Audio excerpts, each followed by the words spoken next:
அனைவருக்கும் வணக்கம். நாம் ஜனக மன்னனுக்கும் அஷ்டவக்ரர் என்று அழைக்கப்பட்ட ஒரு மகா யோகிக்கும் இடையிலே நடந்த ஞானம் குறித்தான வாதங்களை பற்றி, அதாவது இருவருக்கும் இடையிலே ஏற்பட்ட உரையாடலை பற்றி வாசித்து வருகிறோம். அதி அற்புதமான ஞானத்தின் நுணுக்கங்களை எல்லாம் அஷ்டவக்ரர் ஜனக மன்னனுக்கு சொல்லி வருகிறார். இன்றைய பதிவிலே அஷ்டவக்ரர் சொல்லக்கூடிய கருத்துக்கள் என்னென்ன என்பதை தொடர்ந்து பார்க்கலாம்.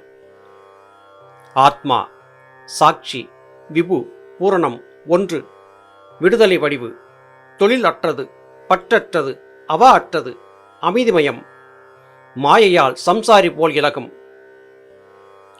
அஷ்டவக்ரர் ஜனகனுக்கு சொல்லுகிறார், மன்னா, ஆன்மா என்பதை பற்றி நீ எவ்வாறு புரிந்திருக்கிறாய் என்பது எனக்கு தெரியவில்லை. ஆன்மாவை பற்றி சொல்லுகிறேன் கேள். ஆன்மா என்பது வெறும் சாட்சியாக மட்டுமே இருக்கிறது. அது எந்த வகையிலும் தன்னை ஈடுபடுத்திக் கொள்வதில்லை என்று குறிப்பிடுகிறார். சாட்சி என்று சொன்னால் எது? இருவர் சண்டையிட்டுக் கொள்ளுகிறார்கள். அங்கே சாட்சியாக இருந்து எந்தவிதமான எதிர்வினையும் ஆற்றாமல் இருக்கக்கூடிய ஒருவருக்கு சாட்சி என்று பெயர். கண்ணால் கண்ட சாட்சி, காதால் கேட்ட சாட்சி, இப்படியாக இருவருக்கு இடையிலே நடைபெற்ற பிரச்சனைகளுக்கு எந்த விதத்திலும் எவருக்கும் உதவி செய்யாமல் நடுநிலையாக இருந்து அதை பார்த்தவர் சாட்சி என்றாகிறார். இங்கே ஆன்மாவை சாட்சி என்று சொல்லுவது எதன் காரணமாக? ஆன்மா என்பது வெறும் சாட்சியாக மட்டுமே இருக்கிறது. இந்த ஆன்மா இங்கே ஏற்படக்கூடிய எந்தவிதமான சாதக பாதக விளைவுகளுக்கும் பொறுப்பேற்க முடியாது. நிகழக்கூடிய நல்வினை தீவினை ஆகியவை ஆன்மாவை பின்தொடர்ந்து செல்லக்கூடிய வினைகளாக இருக்கின்றனவே அல்லாது அவை எந்த வகையிலும் ஆன்மாவை அழிப்பதில்லை. ஏனென்றால் ஆன்மா சாட்சியாக மட்டுமே இருக்கிறது. ஆன்மாவிலே எந்தவிதமான களங்கங்களும் ஏற்படுவதில்லை. ஆன்மா சாட்சியாக மட்டுமே இருக்கிறது. ஆன்மா பூரணமாக இருக்கிறது. ஆன்மா என்பது ஒன்றுதான், பல அல்ல. அது ஒரு விடுதலை வடிவாக இருக்கிறது. எதிலும் தன்னை பந்தப்படுத்திக் கொள்ளாமல் அது தனித்த நிலையிலேயே இருக்கிறது. ஆன்மாவிற்கு எந்த விதமான தொழிலும் கிடையாது. தொழில் என்பது மனதிற்கு மட்டுமே இருக்கிறது. அதாவது ஆன்மாவினுடைய சலனத்திற்கு, ஜீவசக்தியாகிய வாயுவுக்கு மட்டுமே தொழில் என்பது இருக்கிறது. ஆன்மாவுக்கு எந்த பற்றுக்களும் கிடையாது. அதற்கு எந்த ஆசையும் கிடையாது. அது அமைதிமயமாக இருக்கிறது. பிரபஞ்ச மாயை என்று அழைக்கப்படக்கூடிய திரோதாயி மாயையின் காரணமாக இந்த உலக பந்தங்களிலே ஆன்மா கட்டுண்டதைப் போல காணப்படுகிறதே அல்லாது உண்மையிலேயே ஆன்மா எதிலும் கட்டுப்பட்டது அல்ல. ஜனகமன்னா, நீ ஆன்மா என்பதை உணர். இப்போது நீ எடுத்திருக்கக்கூடிய இந்த உடலுக்காக கொடுக்கப்பட்ட பெயர் ஜனகன், மன்னன் என்பதாகும். ஆனால் உன்னுடைய ஆன்மா இதற்கு முன்பு எத்தனையோ விதமான உடல்களை எடுத்து வந்துவிட்டது. அப்படி பார்த்தால் அந்தந்த உடல்களிலே ஏற்பட்டிருந்த சகலவிதமான அனுபவங்களையும் அந்த ஆன்மா இன்னமும் கை கொண்டிருக்க வேண்டும். ஆனால் இல்லை. இப்போது நீ ஜனகன் என்கிற நிலையிலே மட்டுமே இருக்கிறாய். இதற்கு முன்பதாக நீ பிறந்திருந்த புல், பூடு, புழு முதலாகிய எந்த ஒரு பிறவியை பற்றியும் உனக்கு நினைவிருக்கவில்லை.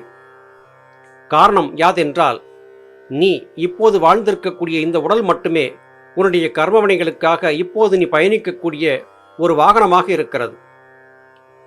நீ ஆன்மா என்கிற நிலையை புரிந்து கொண்டு விட்டாய் என்றால், இதற்கு முன்பு ஏற்பட்டிருந்த பிறவிகளிலே வந்திருந்த எந்த விதமான சாதக பாதக விளைவுகளையும் நீ தொடர்ந்து கொண்டு வரவில்லை என்பது உனக்கு புரிந்திருக்கும். இது ஒரு உயர்ந்த தத்துவம். முந்தைய பிறவிகள் நமக்கு கவனத்திற்கு வந்துவிட்டால், ஒருவன் இந்த பிறவியிலே வறியவனாக, தரித்திரவானாக வாழ்ந்திருக்கிறான் என்று வைத்துக்கொண்டால், முந்தைய பிறவியிலே அவன் மிகப்பெரிய வணிகனாகவோ, மிகப்பெரிய செல்வந்தனாகவோ, கியாதியும் புகழும் பெற்றிருந்த மன்னனாகவோ கூட இருந்திருக்கக்கூடும். நான் கடந்த பிறவியிலே இப்படிப்பட்டவனாக இருந்தேன், எனக்கு இப்போது அந்த சொத்துக்களை எல்லாம் திருப்பிக் கொடு என்று அவனுடைய வாரிசுகளாக இருந்தாலும் கூட அவர்களிடத்திலே சென்று கேட்க முடியாது. இவையெல்லாம் மாயைகள். இந்த மாயைகளை உண்மை என்று நம்பிக்கொண்டிருக்காதே. ஆன்மாவை பற்றிய புரிதலை ஏற்படுத்திக்கொள். ஆன்மா வெறும் சாட்சியாக மட்டுமே இருக்கிறது. ஆன்மாவிற்குள்ளே எந்தவிதமான பந்தங்களும் வந்து சேருவதில்லை என்று அஷ்டவக்ரர் ஜனகனுக்கு உபதேசிக்கிறார். சிதாபாச ஜீவனே நான் என்னும் மயல் ஒழிந்து வெளியும் உள்ளுமாம் பாவனை அகன்று இரண்டற்ற நிச்சல போதமாம் தன்னையே கருது. ஜனகமன்னா, நான் ஜீவன் என்பதை புரிந்துகொள். இந்த ஜீவன் என்பது சலித்து மனம், புத்தி, சித்தம், அகங்காரம் என்கிற நான்காக வெளியே வந்து புலன்கள் வழியாக ஒரு மாய நாடகத்தை நடத்தி கொண்டிருக்கிறது. அந்த மாய நாடகத்தை நீ உண்மை என்று கருதிவிடாதே. உள்ளும் வெளியும் எந்தவிதமான பாவனைகளையும் வளர்த்து கொள்ளாதே. நான் மன்னன் என்று நினைத்த மாத்திரத்திலேயே உனக்கான கடமைகள் உனக்கு நினைவுக்கு வந்து விடுகின்றன. இந்த பிறவியிலே எதையோ நீ சாதிக்க வேண்டும் என்பதாக கருதி ஓடியபடியாகவே இருக்கிறாய். ஒன்றை புரிந்துகொள், நீ இல்லாவிட்டாலும் இந்த உலகம் சுழன்று கொண்டுதான் இருக்கும். இந்த உலகிலே உயிர்கள் உருவாவதும் மடிந்து போவதும் நிகழ்ந்து கொண்டேதான் இருக்கும். எதையும் உன்னால் சீரமைக்க முடியாது. நீ நினைத்தாலும் இங்கே எதையுமே மாற்றியமைக்க முடியாது. இரண்டற்ற நிச்சல போதமாக உன்னை நீ புரிந்துகொள்.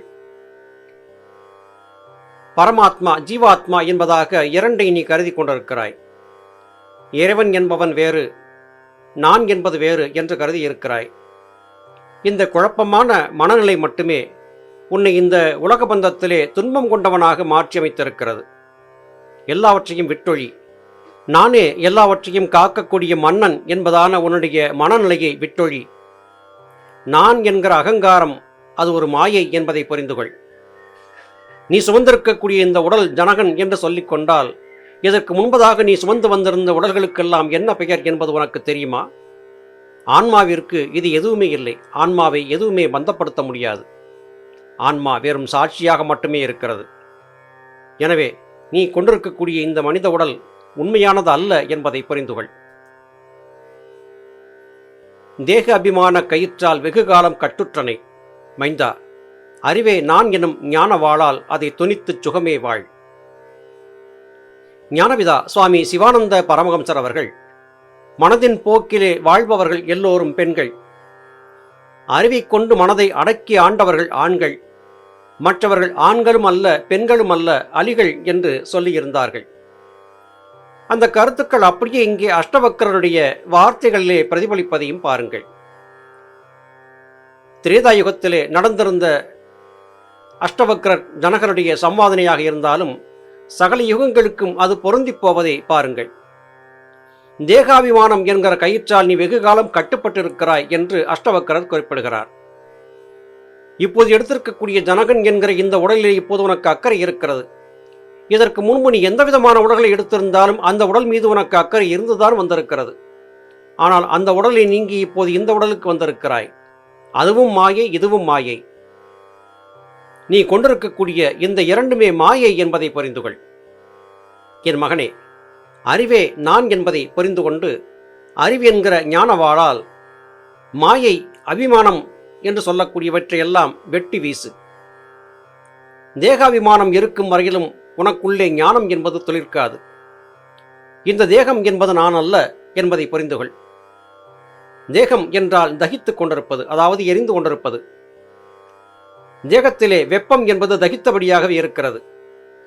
வெப்பம் தகித்துக் கொண்டிருக்கிற வரையிலும் இந்த தேகம் என்பது உடல் உயிர் இணைந்த இயக்கத்திற்கு காரணமாகிறது. எப்பொழுது இந்த தேகத்தில் இருக்கக்கூடிய தகிப்பு, அதாவது வெப்பம் என்பது அற்றுப்போகிறதோ அப்போதே அந்த வினாடியே இந்த தேகம் என்பது இல்லாத ஆகிவிடுகிறது. எனவே இந்த தேகத்தை உண்மை என்று கருதி கொண்டிருக்காதே. தேகத்திற்குள்ளே இருக்கக்கூடிய நீ ஆன்மா என்பதை புரிந்துகொள். இந்த நிலையை நீ பெற வேண்டும் என்றால் நீ அறிவு என்கிற வாளை கொண்டு உன்னை பற்றி படர்ந்து வந்து கொண்டிருக்கக்கூடிய பந்தங்களாக, கர்மவினைகளாக இருக்கக்கூடிய தேக அபிமானம் என்பதை, அந்த தேக அபிமானத்திலே மாயக்கயிற்றால் நீ கட்டுப்பட்டு கிடப்பதை வெட்டி வீசு. உண்மையான ஞானத்தை புரிந்துகொள். நீ ஆன்மா, நீ ஜனகன் அல்ல என்பதை புரிந்துகொள் என்று அறிவுரை சொல்கிறார். பற்றற்று பணியற்று மாசற்ற சுயம் பிரகாசனே நீ மற்றும் சமாதி பழகுகிறாயே, அதுவே நின் பந்தம். மகனே ஜனகா, நான் சொல்லக்கூடிய இந்த கருத்துக்களை எல்லாம் நீ சரியாக உன் மனதிலே ஆழமாக பதிய வைத்துக்கொள். பற்றுக்களை நீக்கிவிடு. நான் மன்னன், என்னுடைய குடிகளை பேணிக் காக்க வேண்டியது என்னுடைய கடமை, அல்லது எனக்கென்று கடமைகள் இருக்கின்றன என்று மாயையிலே கருதியிருக்கிறாய். இவையெல்லாம் வெறும் மாயைதான் என்பதை நீ புரிந்து கொள்ள வேண்டும் என்றால் உன்னுடைய அறிவை பயன்படுத்தி சிந்தித்துப்பார். உனக்குள்ளே எந்த விதமான களங்கங்களும் கிடையாது. நெருப்பிலே ஏதாவது களங்கம் இருக்கிறதாக எவராவது சொன்னால் நீ ஏற்றுக்கொள்வாயா? ஒரு ஜோதியிலே களங்கம் இருக்கிறது என்று எவராவது சொன்னால் எவராவது ஏற்றுக்கொள்வார்களா? நெருப்பு என்பது பிரகாசம் பொருந்தியதாக இருக்கும். அதுபோல உன்னுடைய ஆன்மா என்பது சுயமாக பிரகாசம் கொண்டதாக இருக்கிறது. யோக பயிற்சியிலே சமாதி நிலையை நீ பழகுகிறாயே, அதுதான் உன்னுடைய வாழ்க்கைக்கான அடிப்படை என்பதை புரிந்துகொள். வெற்று மாயையை சுமந்திருக்கக்கூடிய இந்த உடலை நிஜம் என்று நம்பி இருக்காதே. தேகாபிமானத்தை விட்டொழி. தேகாபிமானம் இருக்கிற காரணத்தால் தான் மரணமில்லா நிலையை பெற வேண்டும், அல்லது இந்த உடலை கொண்டு இன்னும் ஏதேதோ காரியங்களை செய்ய வேண்டும் என்றெல்லாம் நீ கருதி கொண்டிருக்கிறாய். இதுதான் உன்னை பந்தப்படுத்தி இருக்கக்கூடிய மாயை என்பதை புரிந்துகொள். சமாதி என்கிற நிலையை நோக்கி நகர வேண்டும் என்று நீ ஞானத்திலே புரிந்திருக்கிறாயே, அதுதான் உன்னுடைய உண்மையான பயணத்திற்கான பாதை என்பதை புரிந்துகொள். ஏனென்றால் நீ சுயமாக பிரகாசித்துக் கொண்டிருக்கக்கூடிய ஆன்மாவாக இருக்கிறாய். ஆன்மாவிற்குள்ளே எந்த விதமான களங்கங்களும் ஏற்படுவதில்லை என்பதை புரிந்துகொள். இப்படைப்பனைத்தும் உன்னால் வியாபிக்க பெற்றது, உன்னுள்ளே திகழ்வது. தூய ஞான வடிவே நீ, அற்ப நினைப்புறாதே. ஜனகா, நீ கொண்டிருக்கக்கூடிய இந்த உலக வாழ்க்கை என்பது உன்னால் உருவாக்கப்பட்டது, உனக்குள்ளே இருந்து வெளிப்பட்டு வந்தது. உன்னால் தான் அது வியாபிக்கப்பட்டிருக்கிறது, அதாவது பரவி இருக்கிறது. இதை புரிந்துகொள். மனம், புத்தி, சித்தம், அகங்காரம் என்று அழைக்கப்படக்கூடிய இந்த நான்கும் தான் மாயையிலே நம்மை சிக்க வைத்திருக்கிறது. அகங்காரம் என்பது நான் என்கிற உணர்வை கொடுக்கிறது. இந்த அகங்கார மனம் புத்தியோடு இணைந்து புலன்கள் வழியாக இந்த உலகை ஆராய்ச்சி செய்து நான் எனது என்கிற பற்றுக்களை உருவாக்கி வைத்திருக்கிறது. இது எதுவுமே உண்மை இல்லை என்பதை புரிந்துகொள். இந்த படைப்பனைத்தும் உன்னால் உருவாக்கப்பட்டு உன்னால் ஏற்றுக்கொள்ளப்பட்டது என்பதை புரிந்துகொள்.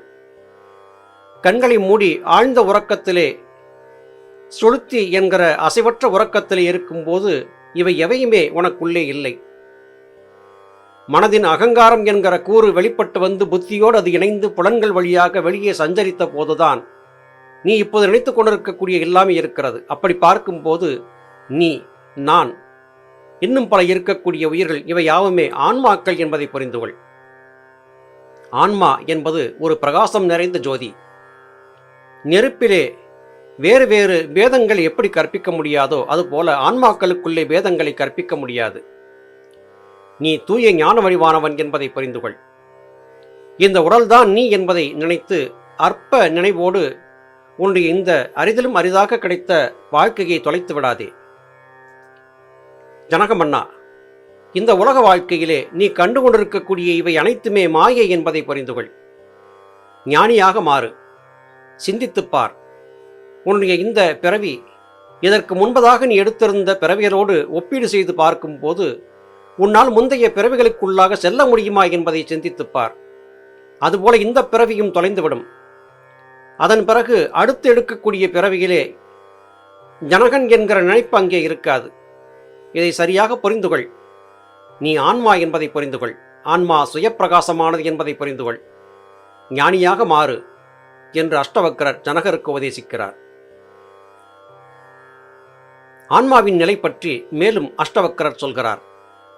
எதனையும் எதிர்பாராது, சித்த விகாரம் அற்று, சுமையற்று, அகங்குளிர்ந்து, ஆழ்ந்த புத்தியுடன் குழம்பாது, ஞானவாசனை மாத்திரனாய் இரு.